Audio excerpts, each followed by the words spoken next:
गायत्री मंत्र जाप के लिए दीक्षा लेना ज़रूरी है क्या? तो पहले यहाँ ये समझने का प्रयास करते हैं कि हम मंत्र जप क्यों करते हैं? किसी भी मंत्र के जप का उद्देश्य क्या है? जब हम मंत्र जप करते हैं तो हमारे अंदर एक घर्षण पैदा होता है, एक ऊर्जा पैदा होती है और वो ऊर्जा हमारे जन्म जन्मांतरों के संस्कारों की धुलाई करती है। हमारे ऊपर बहुत सारे संस्कार कई जन्मों से यात्रा चल रही है। एक शुद्ध पवित्र बूंद आई थी और उस बूंद ने अनेकों जन्म लिए और हर जन्म में उसके ऊपर एक लेयर कई सारी जमती चली जाती हैं। उसमें काम, क्रोध, लोभ, ईर्ष्या, घृणा और अच्छे संस्कार भी होते हैं। अगर आप आज आपका जप में मन लग रहा है तो इसका मतलब आपने अभ्यास किया होगा किसी जन्म में और उस जन्म के फलस्वरूप आज आपका जप में मन लग रहा है या किसी भी नाम जप में। तो कोई भी मंत्र जब हम करते हैं तो उसका अल्टीमेट उद्देश्य परमात्मा को पाना अर्थात ध्यान। और कोई भी ध्यान बिना गुरु के संभव नहीं है। क्यों संभव नहीं है?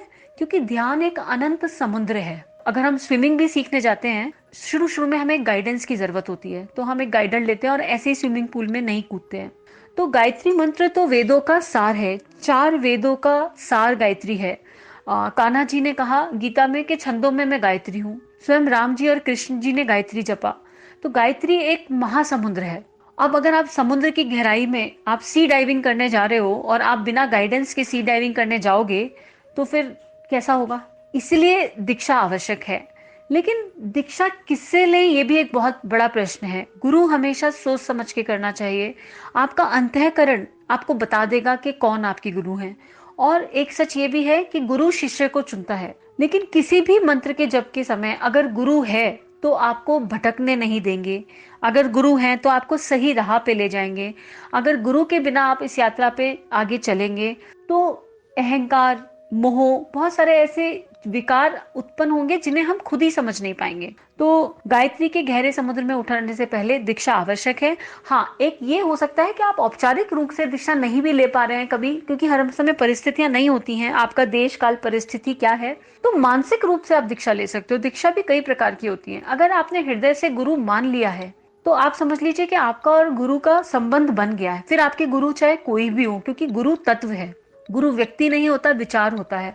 गुरु चाहे कोई भी हो, नाम कोई भी हो सकता है, लेकिन अल्टीमेटली गुरु का एक ही काम होता है, शिष्य को परमात्मा से मिलाना और खुद बीच में से विलय हो जाना। वो विलय होते नहीं, लेकिन वो फिर परमात्मा से इस कदर आपको मिला देते हैं कि आप समझ ही नहीं पाते कि कौन गुरु और कौन ईश्वर। दोनों की चेतना एक हो जाती है एक समय पे, क्योंकि गुरु ईश्वर ही है।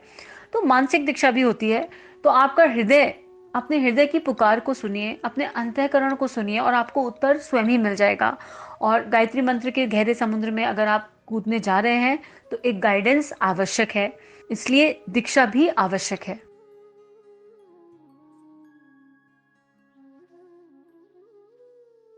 हमारे YouTube चैनल को सब्सक्राइब करें और बेल आइकन को दबाकर ऑल पर क्लिक करें ताकि आने वाले सभी वीडियोस की नोटिफिकेशन आपको मिलती रहे।